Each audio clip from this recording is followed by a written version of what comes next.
Hi வணக்கம் and welcome to Prabhas corner. நான் உங்கள் தோழி. இன்னைக்கு இந்த வீடியோவில் எதை பற்றி பார்க்க போகிறோம் அப்படின்னு பார்த்தீங்கன்னா, மார்னிங் பிரேக்ஃபாஸ்ட்டுக்கு டெய்லி நம்ம இட்லி தோசை தான் சாப்பிட்றோம். ஸோ இட்லி தோசைக்கு பதில் ஒரு ஹெல்த்தியான ஹை ப்ரோட்டீன் பிரேக்ஃபாஸ்ட் தான் பார்க்க போகிறோம். அது என்ன அப்படின்னு பார்த்தீங்கன்னா, கருப்பு கொண்டக்கடலை அண்ட் சோயா சங்க், அதாவது மீல் மேக்கர்லாம் ஆட் பண்ணி ஒரு மசாலா சுண்டல் எப்படி ரெடி பண்ணலாம் அப்படின்றத பற்றி தான் இந்த வீடியோவில் பார்க்க போகிறோம். இந்த ப்ரோட்டீன் பார்த்தீங்கன்னா நம்ம பாடியில் ரொம்ப விஷயங்களுக்கு ரொம்ப யூஸ்ஃபுல்லாக இருக்குங்க. அதாவது பார்த்தீங்கன்னா நம்மளோட ஹேராக இருக்கட்டும், நம்மளோட ஸ்கின்னாக இருக்கட்டும், நம்ம மசில்ஸ் அண்ட் செல் ரிப்பேர், இது எல்லாத்துக்குமே பார்த்தீங்கன்னா ப்ரோட்டீன் ரொம்ப இம்பார்ட்டண்ட்டான ரோல் ப்ளே பண்ணுதுங்க. இப்போ சீப் அண்ட் பெஸ்ட் வேல இந்த அஃபோர்டபுள் ப்ரைஸில் இருக்கிற இந்த சுண்டல், இந்த சோயா சங்க், இதெல்லாம் நம்ம ஃபுட்டில் சேர்த்துக்கும் போது நம்மளுக்கு நல்ல ஹை ப்ரோட்டீன் கிடைக்கும். ஸோ இன்னைக்கு இந்த ஹை ப்ரோட்டீன் மசாலா சுண்டல் எப்படி ரெடி பண்ணலாம் அப்படின்றத பார்க்கலாம். வாங்க வீடியோக்குள்ளே போகலாம். இந்த மசாலா சுண்டல் பண்ணுறதுக்கு என்னென்ன பொருட்கள் வேணும் அப்படின்னு ஃபஸ்ட்டு பார்க்கலாம். ஃபஸ்ட்டு பார்த்தீங்கன்னா 2 வெங்காயத்தை பொடியாக நறுக்கி வச்சுருக்கேன். ஃபஸ்ட்டு பார்த்தீங்கன்னா ஒரு தக்காளி கட் பண்ணி வச்சுருக்கேன். 1 கப் சோயா சங்க், அதாவது மீல் மேக்கர் 1 கப் எடுத்திருக்கேன். அடுத்து பார்த்தீங்கன்னா 1 கப்பு கருப்பு கொண்டைக்கடலை எடுத்திருக்கேன்.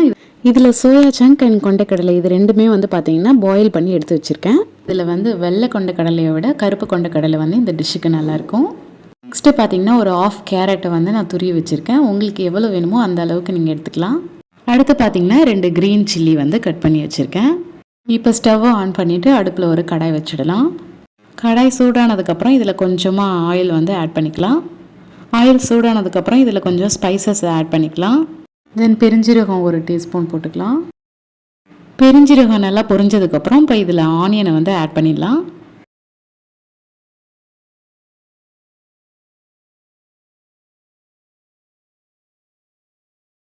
வெங்காயம் நல்லா வதங்கிறதுக்காக கொஞ்சமாக சால்ட் ஆட் பண்ணிக்கிறேன்.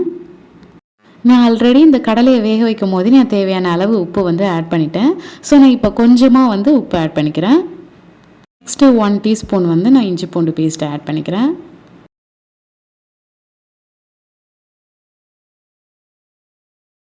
இஞ்சி பூண்டு பேஸ்ட்டோட இந்த பச்சை வாசனை போனதுக்கப்புறம் நான் இந்த தக்காளியை ஆட் பண்ணிக்கிறேன்.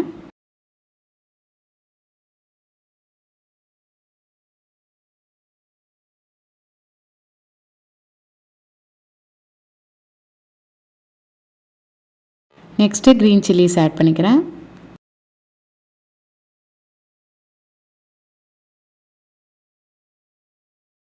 இது எல்லாம் வதங்கினதுக்கப்புறம் நான் இதில் கேரட்டையும் ஆட் பண்ணிக்கிறேன்.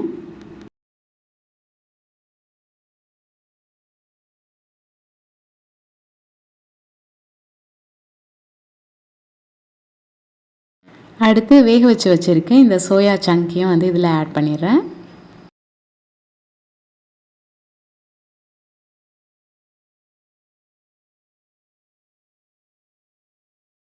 நெக்ஸ்ட்டு கொண்டைக்கடலையும் ஆட் பண்ணிக்கிறேன்.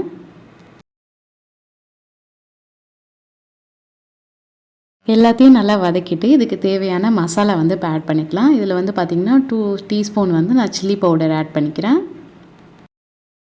இதையும் சேர்த்து நல்லா கிண்டி விட்டுடலாம்.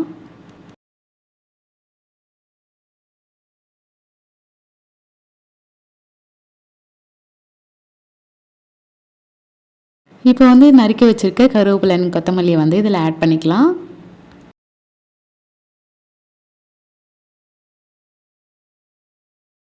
லாஸ்ட்டாக இதில் 1 டீஸ்பூன் பெப்பர் பவுடர் ஆட் பண்ணிக்கலாம்.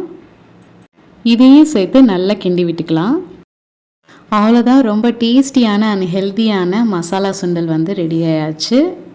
உங்கள் மார்னிங் பிரேக்ஃபாஸ்ட்டுக்கு இந்த மசாலா சுண்டல் நீங்கள் 1 கப்பு எடுத்துக்கிட்டாலே போதும். இது ரொம்ப ஹெல்தி அண்ட் ஹை ப்ரோட்டீன் இதில் இருக்குது. அது மட்டும் இல்லாமல் இது சாப்பிட்றதுக்கு ரொம்ப டேஸ்ட்டாகவும் இருக்கும். அது மட்டும் இல்லாமல் ரொம்ப ஃபில்லிங்காக இருக்கும். நீங்கள் உங்கள் டெய்லி ப்ரோட்டீனுக்கு நீங்கள் ரொம்ப அதிகமாக ரொம்ப காசு செலவு பண்ணி எதுவும் வாங்குறதுக்கு பதில் நீங்கள் இது ரொம்ப அஃபோர்டபுள் ப்ரைஸில் தான் இருக்குது. நீங்கள் இதில் யூஸ் பண்ணியிருக்க இன்க்ரீடியன்ட்லாம் பார்த்தீங்கன்னா, ஸோ நீங்கள் ரொம்ப கம்மியான செலவில் நிறைய ப்ரோட்டீன் இதுலேருந்து நமக்கு கிடைக்கும். இந்த மசாலா சுண்டலை நீங்கள் பிரேக்ஃபாஸ்ட்டாக மட்டும்தான் எடுத்துக்கணுன்றது கிடையாது. இதை நீங்கள் செய்யும் போதே பார்த்தீங்கன்னா கொஞ்சம் தண்ணி அண்ட் தேங்காய் பால் ஆட் பண்ணி இது ஒரு கிரேவி பதத்துக்கு வச்சுட்டு இது நீங்கள் சப்பாத்திக்கும் தொட்டு சாப்பிட்லாம்.